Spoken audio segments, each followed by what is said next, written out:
রংপুরে রংবাজ হুজুর যখন বলেছিল যে তার নাকি খুব শখ 10 জন কওমি হুজুর নিয়ে আর 10 জন আহলে হাদিস হুজুর নিয়ে বাহাস করাবে, সব জেগেছিল না গত বছরে?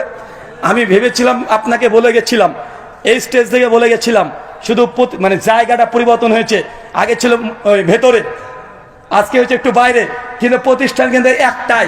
আমিও বলে গেছিলাম ভাইজান এই শখ যখন করেছে শখ পূরণ হবে। গত বছর বলে গেছিলাম এত তাড়াতাড়ি যে শখ পূরণ হবে আমি বুঝতে পারিনি। গত বছর শখ পূরণ হয়েছে কি হয় নাই? তারাবি ওমর বিন খাত্তাব কত রাকাত চালু করেছিলেন? 8 রাকাত না 20 রাকাত? এটা নিয়ে বিতর্ক দেখেছেন না? দেখেছেন তো?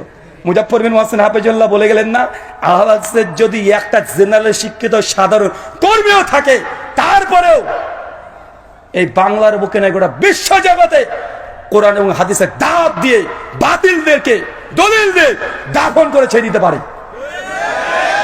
ভাই আমি আগে বলেছি আমি আলেম না, আর যদি আমাকে কেউ যদি আলেম না বলে এটার আমার কাছে অ্যান্টিভেনাম জবাব আছে, আর যে জবাব দেব ওই জবাব ও হজম করতে পারবে না, ও বিষ খেয়ে মরে যাবে।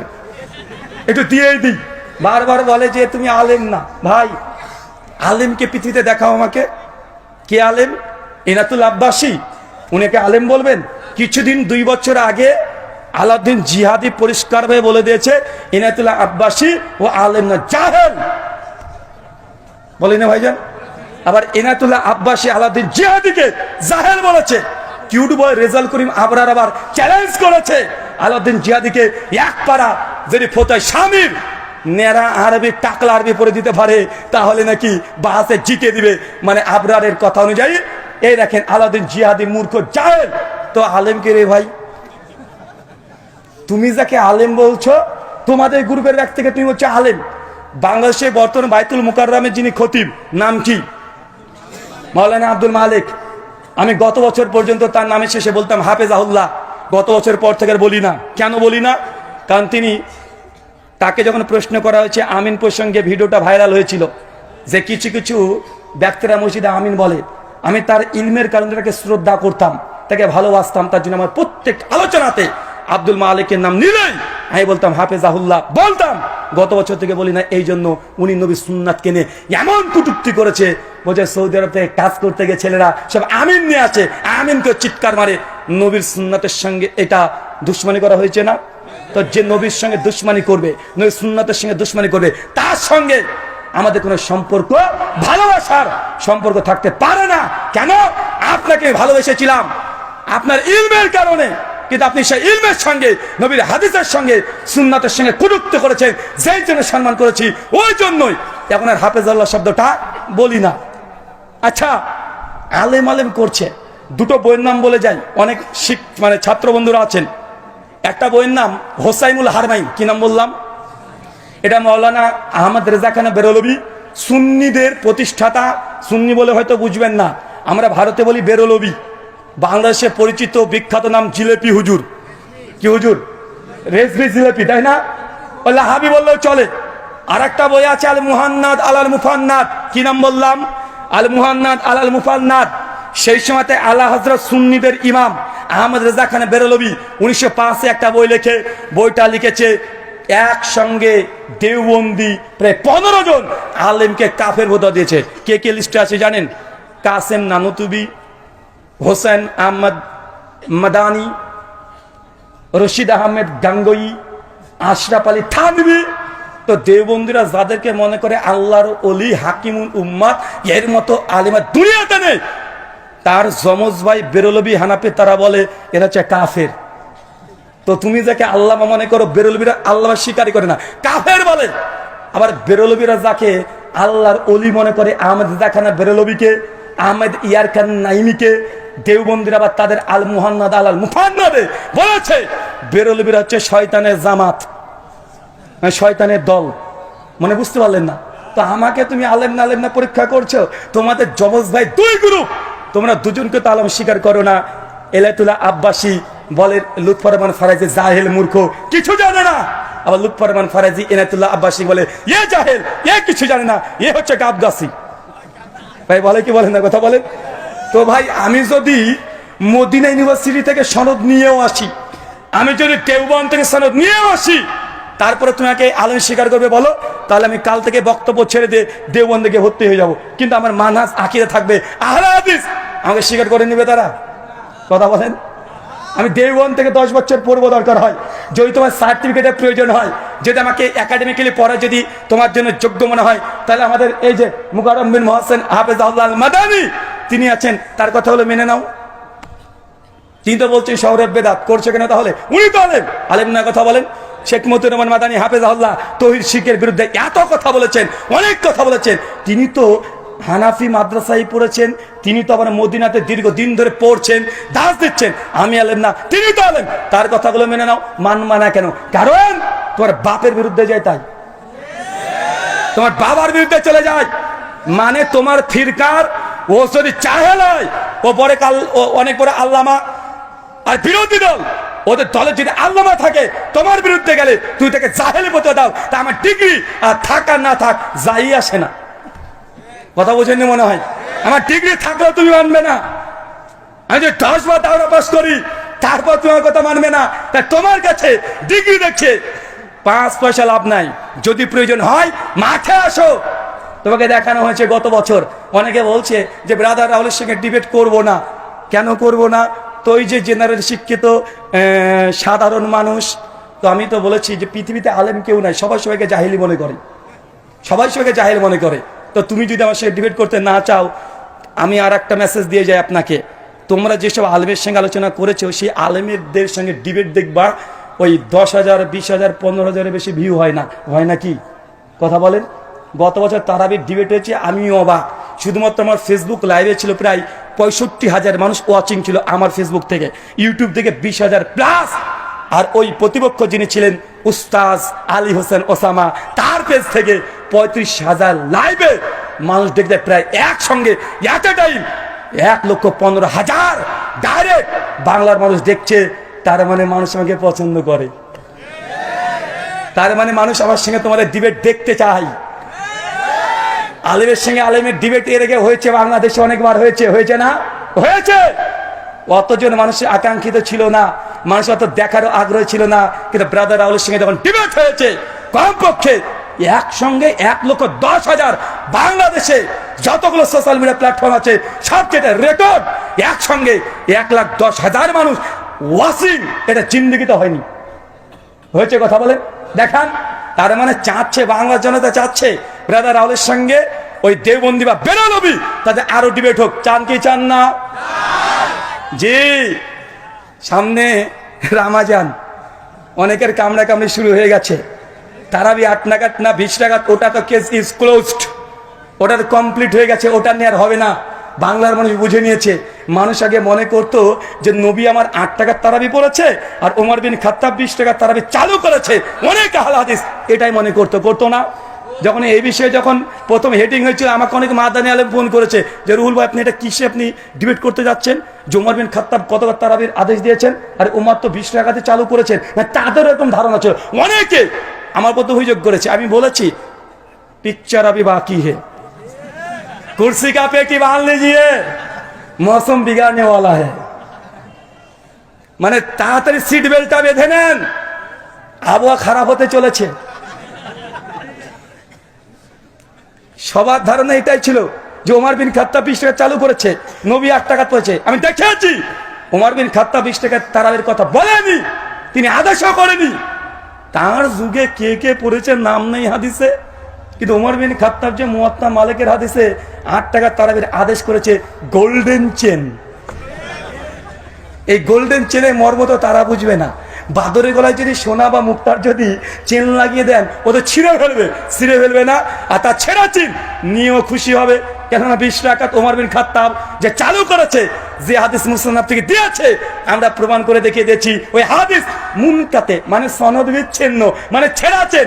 কোথায় আমার সোনার চেন, কোথায় তোমার ছেঁড়া চেন? ছেঁড়া চেন নিয়ে খুশি, তুমি খুশি থাকো।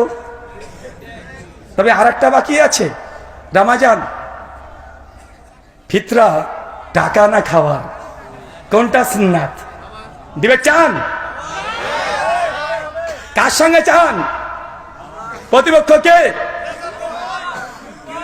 হ্যাঁ, কিউট ভাই বাবা, ভোটে কিউট ভাইয়ের নাম এসেছে। কিউট ভাই তোমাকে চাচ্ছে রমাজানে ফিতরা টাকা না খাবার রেডি রেডি তো আপনারা? আচ্ছা উনি বলবেন যে না উনি জেনারেল আর ও হচ্ছে মিনারেল, ও হচ্ছে মিনারেল। কি কথা বলেন? মিনারেল আর আমরা চাই জেনারেল। তো ভাই জেনারেল কাছে একবার তো এসেছিল না? ডিবেটার নাম দিতে হবে না, দাও আলোচনা, দাও পর্যালোচনা, দাও মিটিং, দাও বৈঠক, যা ইচ্ছা তাই নাম দিয়ে দাও, তাও কোনো সমস্যা নেই। যে লাউ সেই কদু, কথা বুঝলেন না? মানে পেস্টিজে বাঁধে, বলছে ডিবেট নামে যা যাবে না, কি নামে আসতে হবে? পর্যালোচনা। তাই আসো, যে পারে সব জায়গায় পারে, তাই না? যে পারে সে সব জায়গায় পারে। আহলে হাদিস জনতা চাচ্ছে এবছর রমজান মাসে ফিতরার আগেই ফিতরার টাকা দেয়া সুন্নাত না খাবার দেয়া সুন্নাত, এই মাসালায় যত দেবন্দি বাংলাদেশে আছে, ইন্ডিয়াতে আছে, সুন্নি বেরলবি যা আছে সবাই না ভাবতে পারে সবাইকে হয়তো চ্যালেঞ্জ করব, অত নিচে আমরা নামতে পারবো না। সুরের সঙ্গে লড়াই করার জন্য ওই নর্দমায় নেমে কাদা মাখতে রাজি নই। যারা মূল স্ট্রিম আছেন তারা আসেন, আর যদি মনে করেন যে না আমার ডিবেট করার জন্য ইজাজত লাগবে, এখানে মাদানী সাহেব আছে, তিনার সম্মতি নিয়েই এই বিতর্ক হবে। চান কি চান না? কথা বলেন। 1 cute boy, 2 play boy, 3 night boy. নামগুলো জানা আছে তো?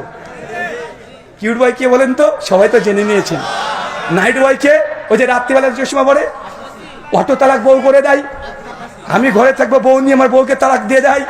এদের তো চরিত্র খুব ভালো না, কথা বুঝলেন না ভাইজান? 3 নম্বর প্লে বয়, রংপুরে রংবাজ হুজুর, গত বছর থেকে ভ্যানিশ, আর নাই। আর দেখা যায় আল্লাহ নাকি ইহুদিদের বিরুদ্ধে কথা বলে না, ফিলিস্তিনের যুদ্ধের জন্য কথা বলে না। গত বছর 5ই আগস্টে যা ঘটে গেছে, ওই প্লে বয়কে মাঠে দেখা যায় না, ও ঘুমিয়েছিল। ফেসবুকে দেখেছেন, আন্দোলন করতে দেখেছেন, রাস্তাতে নামতে দেখেছেন, কোন জায়গায় গিয়েছে না? বেটা ফিলিস্তিনে যুদ্ধ করতে যাবে তোমার নিজের মাতৃভূমিতে, ছেলেরা রক্ত দিয়েছে রংপুরে অনেকেই, তারপরে তার পাতো দূরের কথা পাঞ্জাবে দেখা যায়নি, দেখা গিয়েছে। তোমরা কত বড় মুজাহিদ বাংলার মানুষ দেখে নিয়েছে, ভয়ে ঘাপটি মেরে ফেসবুকে একটা কমেন্ট করার সাহস পায় নাই। বরং কিছু কিছু মানুষ রটিয়ে দিয়েছিল সেই সময় ওই প্লে বয় ও নাকি গুম করে নিয়ে চলে গেছে। 2 দিন পর ফেসবুকে এসে বলছে একটা গুজব কেউ ছড়াবেন না। সেই সময় দেখবেন 5ই আগস্টে পোস্ট করেছিল, গুজব কেউ ছড়াবেন না। অনেকে ভাবছেন আমি ওই আদনান না নাদান, মানে শিশু বাচ্চা, ওই নাদান ও নিজে পোস্ট করে বলে দিচ্ছে যে দেখেন আমাকে কেউ গুম করেনি, আমি সুস্থ আছি, স্বাভাবিক আছি, আমি এই মুহূর্তে কোরআন এবং হাদিসের অনেক গভীর মুতালা করছি। বেটা বাংলাদেশ যাচ্ছে ভেসে আর তুমি মুতালা করছো। তোমার এই মুজাহিদ দেখবেন তার পোস্ট আছে, যদি আমার বক্তব্য শুনে পোস্ট ডিলিট না করে দেয় এখন স্ক্রিনশট মেরে রেখে দেয়, কারণ বিশ্বাস নেই তাদেরকে, ডিলিট করে দিতে পারে। সম্মানিত সুধী, তার মানে আমরা বুঝলাম বাংলার মানুষ চাই যে তারা আমাদের সঙ্গে আসুক। নামও যে 3 জনে বলে দিয়েছি, কয়েকটা নাম নতুন যুক্ত হবে এবছরে। তার মধ্যে একটা আরিফ বিন হাবিব খুব ফটর করেছিল, বেটা বলেছে 1264 হিজরির আগে নাকি কেউ 8 টাকা তারাবি এই আন্দোলন নাকি ছিল না। আমি তোমাকে চ্যালেঞ্জ করে বলেছি মায়ের যদি দুধ খেয়ে থাকো 1284 হিজরির আগে তারাবি তাহাজ্জুদ আলাদা নামাজ একটা দলিল তোমার বাপের ঘর থেকে হলে দিয়ে যাবে। এটা 1264 হিজরির আগে 84 হিজরির আগে কেউ দাবি করেনি, কেউ না। যদি বুকে দাম থাকে তারাবি না তাহাজ্জুদ একই নামাজ না ভিন্ন নামাজ, এই বাহাসে আরিফ বিন হাবিব ওয়েলকাম, চলে আসো, রাজি আছি। তুমি আবার বলো না জানো যে জেনারেল, কারণ তুমি একাধিক আলোচনাতে বলেছো যে তুমি যে মসজিদে খুতবা দাও, যে মসজিদে আলোচনা করো, মাঝে মাঝে আহলে হাদিস ছেলেরা ছোকরারা নাকি গিয়ে বলতেন বা বলেন যে আপনারা কেন বুকের উপরে হাত নাবির নিচে হাত বাঁধেন, বুকের উপরে হাত বাঁধা হাদিস নাকি সহি, তুমি নাকি বলে অ্যাপস খুলে সব খুলে হাদিস থেকে বুঝিয়ে দাও।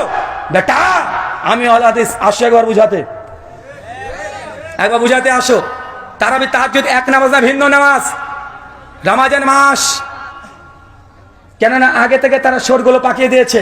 আর আমি আগে বলেছি ভালো হতে চাই, কিন্তু এই হুজুররা আমাকে ভালো হতে দেয় না। আমি কত চেষ্টা করি ভালো হয়ে যাব, বারবার চেষ্টা করি যে আমার এই ভাইদের সঙ্গে ডিবেট বা হাস মোনাজারা করবো না, কিন্তু বারবার শুধু পেছনে এসে খোঁচা দেয়। তো খোঁচা দিলে তো বাঁশঝাড় রেডি আছে, রেডি আছে না নাই? তুমি খোঁচাখুচি করবা, বাঁশঝাড় নেবা না, তোমাকে বাঁশঝাড় নিতে হবে। আর আমরা দেওয়ার জন্য সবসময় প্রস্তুতি নিয়ে থাকি।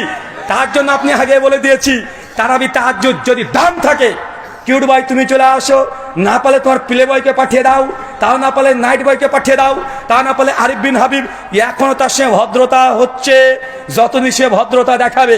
তারপরে আরো যদি না হয়, তোমাদের কি জানে নাম, আর একটা কি নাম যে ওটা, ও বাচ্চা ছেলে রফিকিকে তো 2017 সালে মালিকতলা মসজিদে সাইজ করে ছেড়ে দিয়েছি, বেচারা তারপর থেকে আর কথা বলে না। লুৎফর রহমান ফারাজি ও লিস্ট থেকে আউট হয়ে গেছে, ওকে মানে মঙ্গল করে খুঁজতে হবে, ওকে দেখাই যায় না। দেখা যায় আর তামিদুল মাওলা, ও গায়েব, অদৃশ্য, ও বৃহস্পতি গ্রহে বসবাস করছে এখন। কিন্তু এখন মাঝে মধ্যে একটু উঠবাই লাভ দিত, অনেকটা কমে গেছে। কিন্তু ইদানিং ফেসবুকে আবার শুরু হয়ে গেছে, বড় শয়তানগুলোকে বেঁধে দেয় রামাজান আসে, ছোট শয়তান ওরা কিন্তু খুচাখুচি করবে, করে কি করে না? তাই আগে থেকে জানিয়ে দিলাম, पेटी का कुर्सी, कुर्सी का पेटी बांध लीजिए, रमजान आ रहा है, मौसम बिगड़ने वाला है। आगे থেকে রেডি হন, সময় দিয়ে দিলাম 10 দিন সুযোগ পাবা। একদম স্কুলের ব্যাগ নিয়ে মৌলানা আব্দুল মালিকের কাছ থেকে তারাবি তাহাজ্জুদ এক নামাজ না ভিন্ন নামাজ, 10 দিন ক্লাস করতে শুরু করে দাও। 10 দিন পর দেখাবে ইনশাআল্লাহ। ক্লাস করো, একদম শিশু বাচ্চা ছেলে মতো পড়তে চলে যাও 10 দিন। আমি 10 দিন পড়তে পারবো না, 10 দিন আমি আছি, এখানে প্রোগ্রাম আছে, তুমি পড়তে যাও, পড়াশোনা করে আসবে, ভালো করে পড়াশোনা করে আসবে, একদম ভালোভাবে পড়াশোনা করে এসে আহলে হাদিসের জেনারেল শিক্ষিত একজন ছাত্রের কাছে এসে দলিল দিও, তোমার দলিলকে কিভাবে বুঝিয়ে দিতে হয় আমরা ঠিক বুঝাতে পারবো। আল্লাহ সুবহানাহু ওয়া তাআলা আমাদের বোঝার তৌফিক দেন, আমিন। ভাবেন না যে অহংকার বা গৌরব করলাম, কারণ আমি চাই আমাদের আলেম ওলামা শায়েখ মাশায়েখ এদের কাছ থেকে আমরা কি শিখি। শেখদের ডিবেটের জন্য আমি বলি, বারবার বলি, কোন শেখ মাশায়েখ তারা যেন ডিবেটে না যায়। আরে আমরা আছি, ওরকম ছুঁচো মারতে কামান ব্যবহার করার দরকার নাই, মশা মেরে হাত গন্ধ করার দরকার নেই, ওইসব গন্ধ কীটগুলোকে মারার জন্য আমরাই যথেষ্ট আছি। যে কোনো এই প্রয়োজনে আসুক। হ্যাঁ, ওই যে আলাউদ্দিন জিহাদি চাচু, চাচি গায়া, শফিক হাশেমি না, হ্যাঁ শফিক হাশেমি, উনি তো বলে রফুলেদের নাকি এক্সপায়ার হয়ে গেছে, মানে আগে ছিল এখন আর চলে না। বসে রাখো একবার, শফিক হাশেমি সাহেব একবার বসে রাখেন, চ্যালেঞ্জ করলাম, একবার রফুলেন কি মানসুক এই মাসালে বসে রাখেন, বাংলার মানুষকে জানতে দেন তারা কোন হাদিসের প্রতি আমল করে। বাংলার মানুষের জানার অধিকার আছে না নাই? কতদিন আর চাপাবাজি চলবে? মাযহাবের নামে কতদিন চাপাবাজি চলবে? জোর গলায় বলছে যে আমাদের ইমাম আবু হানিফা এক ইশাতে ওযু করতেন, ফজর পর্যন্ত এক ওযুতে নামাজ পড়তেন। কত বড় ইমাম তুমি দেখেছো? আহলে হাদিসরা তাকে বারে মানে না, বলে কি বলে না? আমি শুধু এই কথা বলেছি, আমার সাদা মনে সাদা প্রশ্ন, সাদা মনে কোনো কালো দাগ নাই। প্রশ্ন আমার, বলেন তো এশা থেকে ফজর যদি এক ওযুতে নামাজ পড়ে, এই একদিন দুই দিন নয়, টানা 40 বছর, 40 বছরে কি একটু হাগু চাপায়নি রাত্রিবেলাতে? বড় আলেম শায়েখ আমাদের তাজ ইমাম আবু হানিফা রাহিমাহুল্লাহ, তার সামনে এরকম কথা বলতে চায় না। আচ্ছা হলো না, ধরেন বুজুর্গ মানুষ, একটু ফুসফাস 19, 20, 20, 21, 22 তো হওয়ার কথা, তাও হয়নি, মেনে নিলাম না হতে পারে, আল্লাহর অলি মানুষ। আচ্ছা এই 40 বছর কি স্ত্রীর কাছে যাওয়া লাগেনি? স্ত্রী কি হক নাই? স্ত্রী কি এত বড়, উনি আবার কত বড় আল্লাহর অলি ছিল কে জানে? 40 বছর স্ত্রীর কাছে যাওয়া লাগেনি। একজন টুক করে বলছে, ভাই শুধু কি রাত্রেবেলা স্ত্রী হক আদায় করবে, দিনে কি করা যায় না নাকি? আমি বলেছি ফতোয়া স্বামী 27 নম্বর পৃষ্ঠায় তারপরে লিখে দিয়েছে, ফাজলে আমলের করাচি পাকিস্তান থেকে ছাপা 360 নম্বর পৃষ্ঠায় ওখানে লিখে দিয়েছে, ইমাম আবু হানিফা রাহিমাহুল্লাহ 50 বছর টানা দিনে রোজা রাখতো, দিন শেষ, ওইদিকে রাত শেষ, এদিকে দিন শেষ। আমার এটা প্রশ্ন না, এটা ইলমি প্রশ্ন। যারা শিক্ষক উস্তাদ ছাত্র আছেন, আচ্ছা বলেন তো